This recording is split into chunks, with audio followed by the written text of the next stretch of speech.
See here, a good job by the tight end and also the wide receiver. In this case, a good example of a double read. The split end to the right side here, you'll see come back in on the safety. Hits the safety very hard. We have a fullback downfield, and the quarterback scores easily. Here's a case where we have a good block by the wide receiver on the right, and then we're going to show it a second time because we also had a tremendous downfield block by the split end on the left side who comes in and cuts the defensive back. Obviously, without those two blocks, we would have had about a 10-yard gain. We would not have had a touchdown. So that was important. Here's a great job by our tight end coming off, and then our downfield block by the wide receiver. And it's an outside zone play that scores. Here our tight end does a great job of blocking two people. And then the defender is held by the wide receiver at the goal line. We'll see it again. You see the tight end on the right get two blocks. The back makes a good cut. And the wide receiver holds the block for 4 or 5 seconds on the outside. Another example here, you'll see a double read by the split end, cracking on the safety, quarterback cutting upfield and turning a 6 or 7 yard gain into a big play. Here's a counter sweep. See the split end making a crack block. Now you see the tight end coming across field and blocking downfield and springing the back for the touchdown. Here a back comes out of the backfield, wing back, cuts block out here on the corner, and again enables the split end to make a substantial gain of about 40 yards. Without that block, it's a relatively short gain. Here's an option play. Great block by the tight end. Good job by the wide receiver downfield.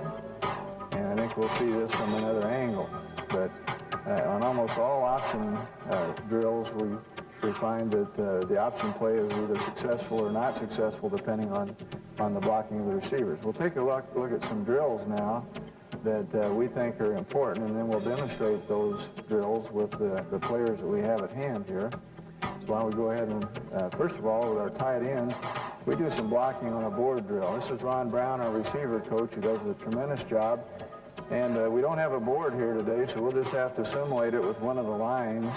But we'll use some of these players. You see that the coach holds his hands out to simulate a shoot where it brings the receiver off the ball low. We try to strike quickly, get our hands into the chest of the defender, and then use great leg drive. Here we'll see some examples. The tight end on the right side here making that type of block where he has to tie up. And now we see I believe it's the tight end here to the left side. Makes a similar type block where he comes off, drives his legs, screens the man to the inside, and of course almost every perimeter. Here the tight end to the right does a great job of sealing the defensive end. So almost any perimeter blocking, and now again the tight end on the right side does a tremendous job of sustaining the block and putting his man on the ground, which enabled the back to get started. Now we'll look at some releases here, and we'll also work with these. We'll have our tight ends doing some releasing, and to see that the tight end is going to take a head bob to the inside and then use an arm over technique to release outside. Now this will be important whether we're going to do a perimeter block or release on a pass pattern.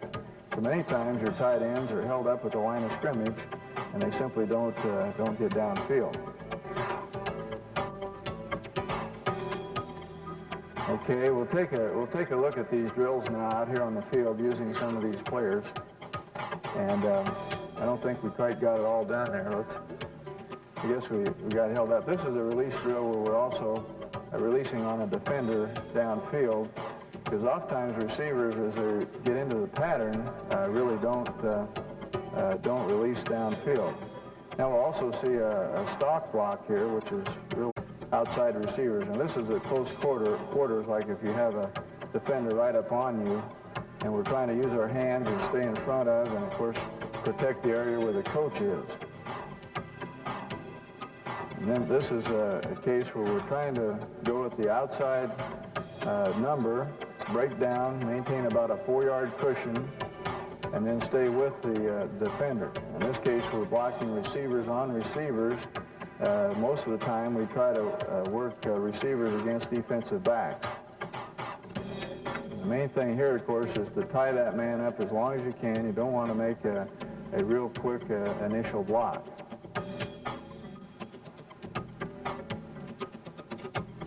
Another example of it here. And then once you engage, we can hold it right here. We'll go into those drills later on. Now, if I have a telestrator here, can I use that for just a minute? And we'll demonstrate a couple of these things before we get started.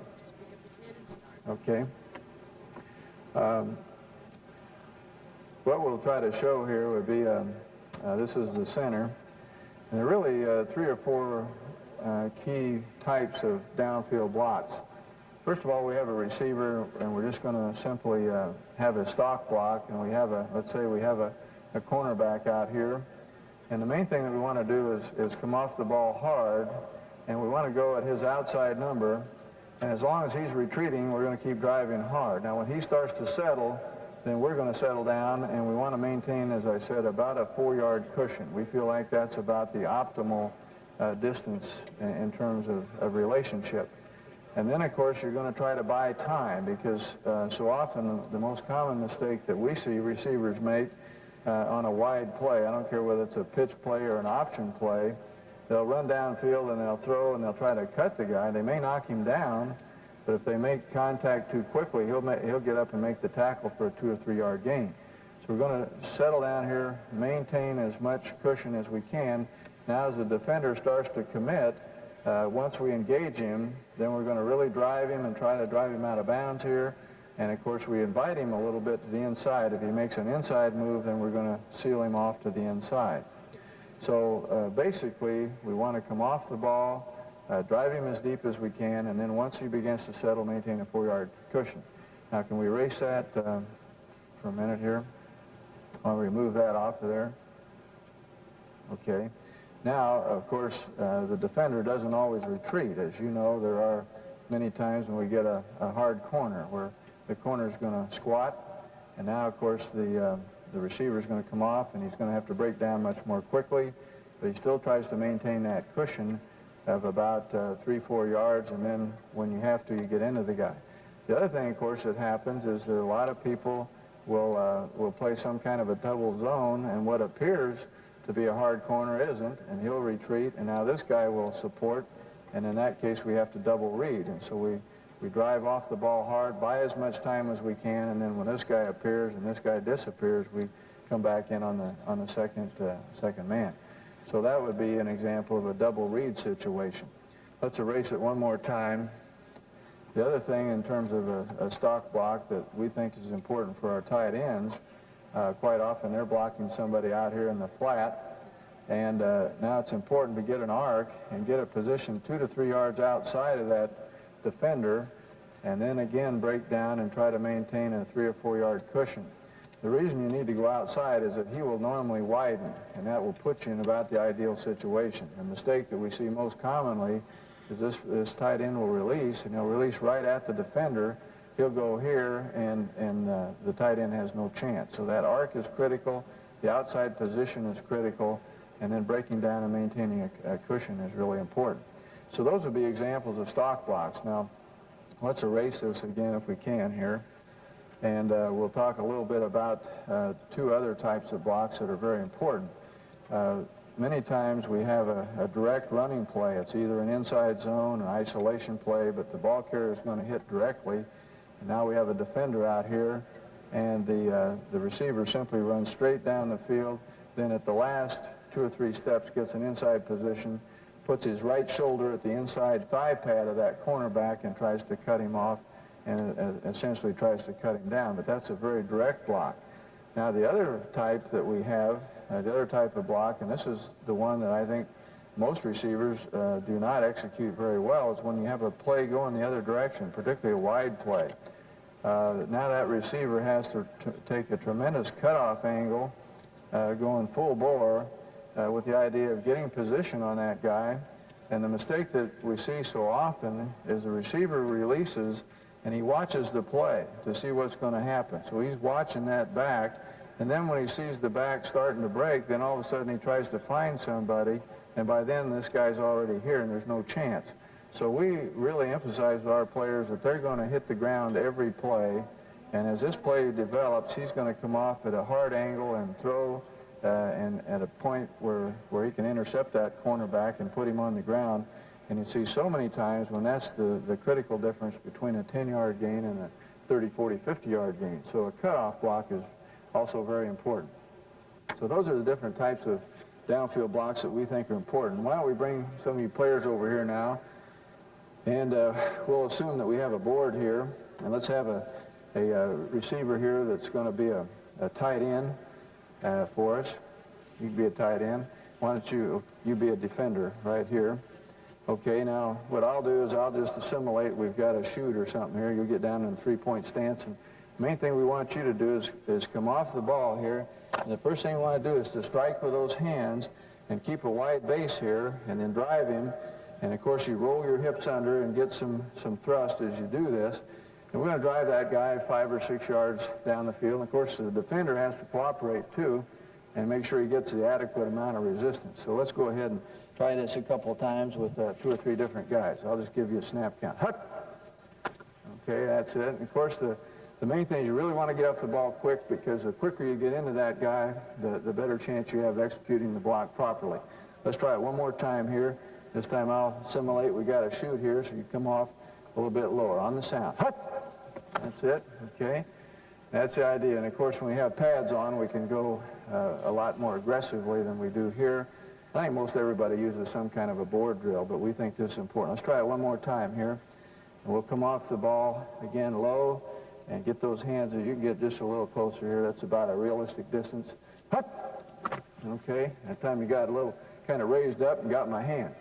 Okay, we can, I think that's enough of that. Let's talk a little bit about some releases here. Let's get some of you guys that are receivers up here, either wide receivers or tight ends or whatever. Let's get 2 of you, 1 of you here and 1 of you right over here.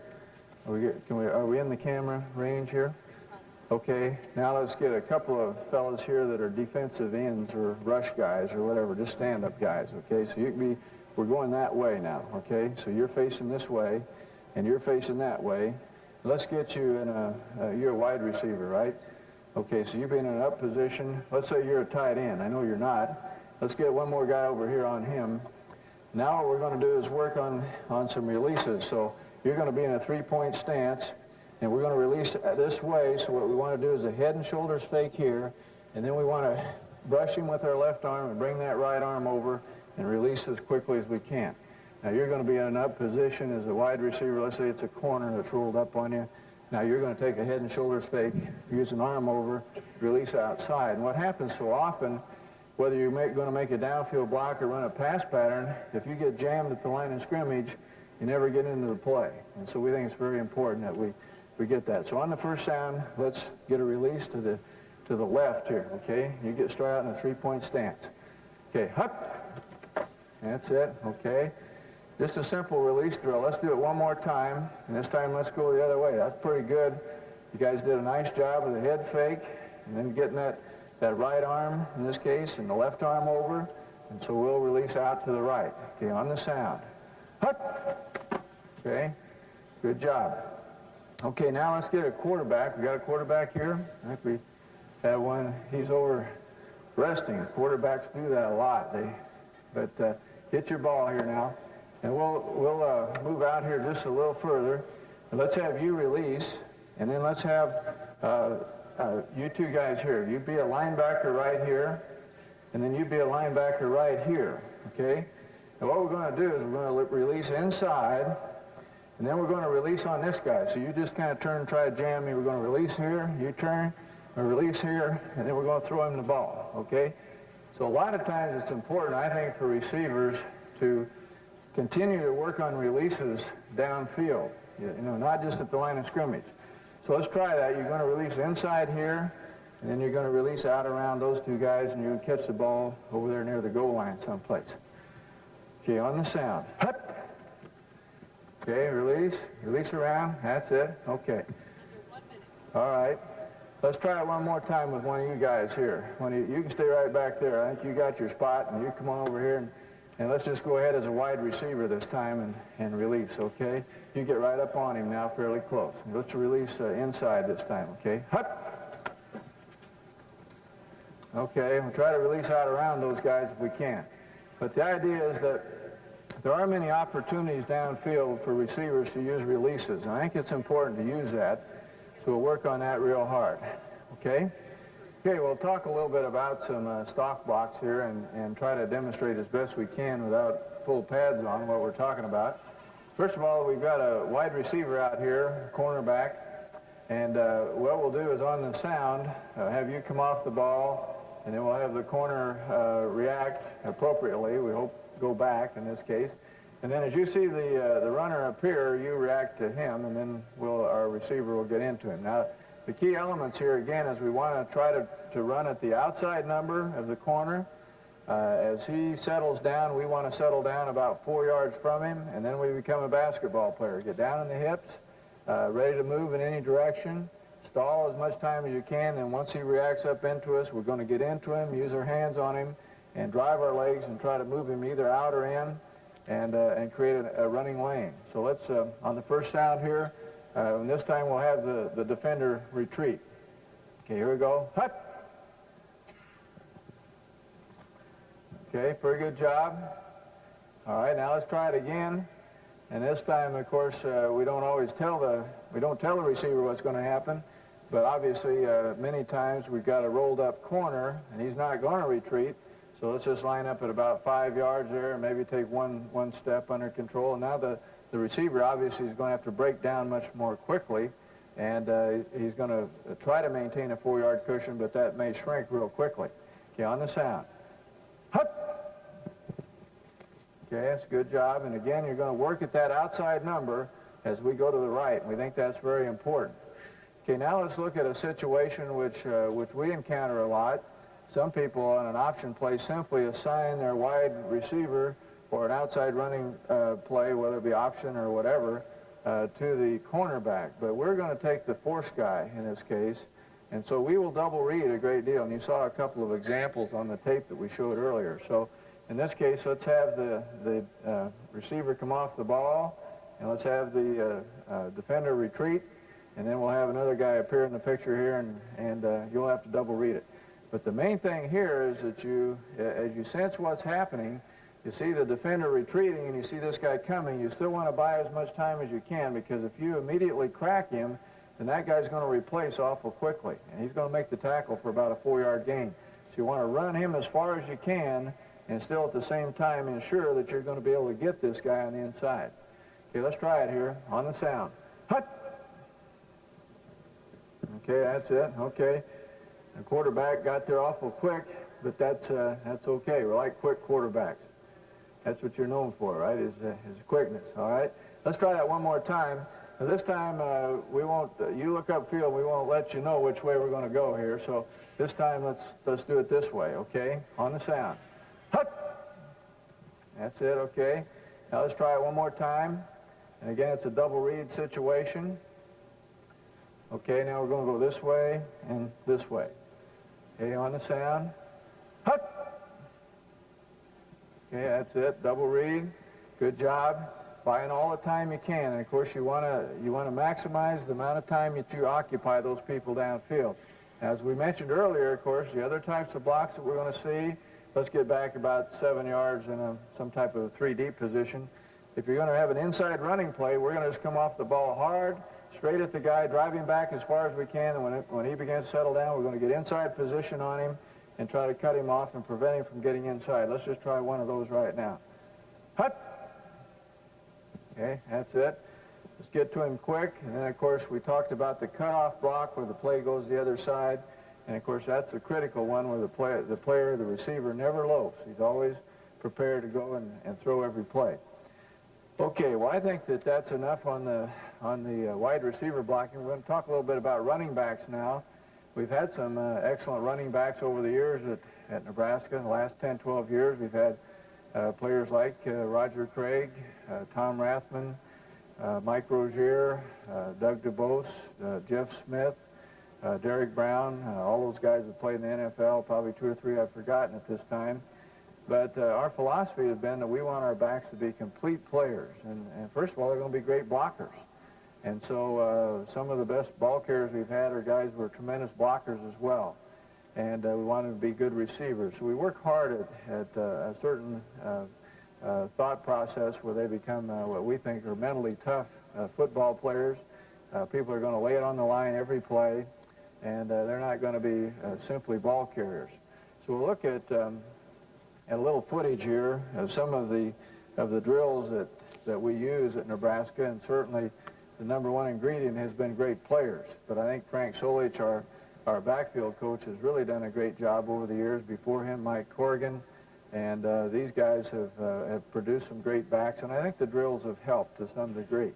So we'll look at the tape, and then we'll put these guys through some of these drills. And I might also add that it's difficult for players like this to come out not ever having done some of these drills and do them cold turkey. So we appreciate the efforts that these North Texas players have put in and their cooperation in this endeavor. So we'll roll the tape now and let you take a look at some of the things that our players do. Now, first of all, this is a drill, simply a three-step cut, and it's very simple, but we're always going to cut off of the outside foot. This is Keith Jones. He's carrying the football there, and we want to be going upfield all the time. It's important that backs not spend a lot of time going sideways. And so we think that this particular drill has been a good one for us, just in terms of timing, quickness, footwork, agility, and then cutting off of that outside foot. So our backs do this a little bit every day as they warm up. And you'll notice that there's a little bit of a rhythm to it, and Mike Rozier was particularly good at this type of move. He was always going upfield and still made people miss. Now we get one play here where you see that three-step cut right in there. The back makes a good move as he's moving upfield. Now we're going to look at a balance drill. We do this every day too, and this is probably a little more difficult, but you see that the same hand and foot are on the ground. We change the ball. It's good for carrying the ball. And then we have a gauntlet there that we go through. We want to carry that football in front of the back as it goes through the gauntlet. As we go into traffic, it's important that ball moves to the chest fairly high. We got it wrapped up real well. And you see that some of these backs are using a little bit of a rhythm step there as they go. So we'll get these guys out here and demonstrate this gauntlet drill a little bit. You see also as they come through the gauntlet now, the coach, Frank Solich here, is making them make a cut off of him and accelerating out of that gauntlet. We feel that this has been a good drill in terms of taking care of the ball. You can be the greatest back in the world, and if you drop it 2 or 3 times a game, you probably might as well not be out there. So we want guys that can carry the ball 150, 200 times in a season and maybe not have more than 1 or 2 times where that ball's on the ground. And this kind of drill is very helpful. This is a wheel drill, which actually our linemen do this some too.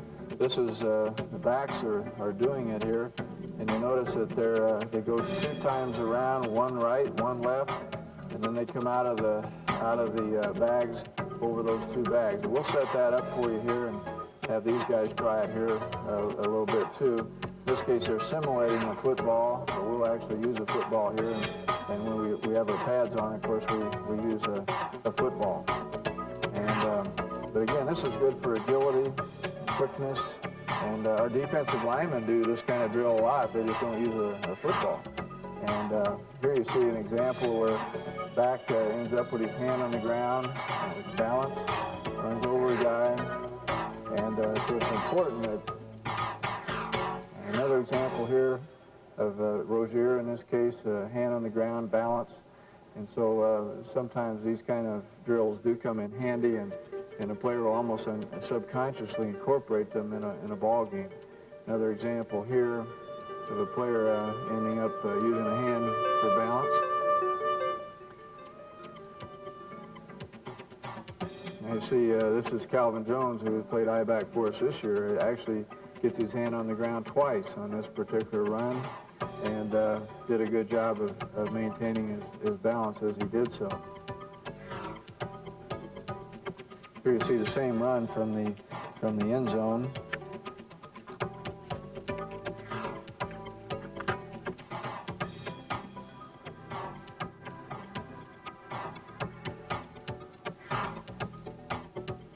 Okay, now we're going to move into some bag drills, and we do bag drills every day with our backs. We think these are really very important. And we'll do a couple drills that we don't even show here. These are simply drills where we're emphasizing high knees. We're emphasizing carrying that ball in front of the ball carrier. We're assuming we're going into contact. And at the end of the drill, they're breaking off a crank there. And so he wants them to accelerate out of that thing and make a move as they come through the bags. A couple of backs here not quite getting over the bags like we'd like, but this emphasizes high knees, and of course we're going sideways in this case, and we run through both ways. And we also sometimes will pivot and go both left and right as we go through the bags. We'll see if these guys can do some of that today. Okay, this is a reaction drill that we think has been a very good drill for us. You see the back comes up full speed on the bags and doesn't know which way the manager is going to move them. And then the key thing is to get around those bags with a minimum of deviation and not slowing down. And then we have a pylon or a cone on the back side, and he cuts off of that cone and tries to react and accelerate as he goes through there. And inside zone, see some other type player. You see Calvin Jones carrying the ball, makes that same move, sideways, upfield, and you see it again here. The back making a sideways cut, but at the same time moving very quickly and maintaining his progress. We'll also use this drill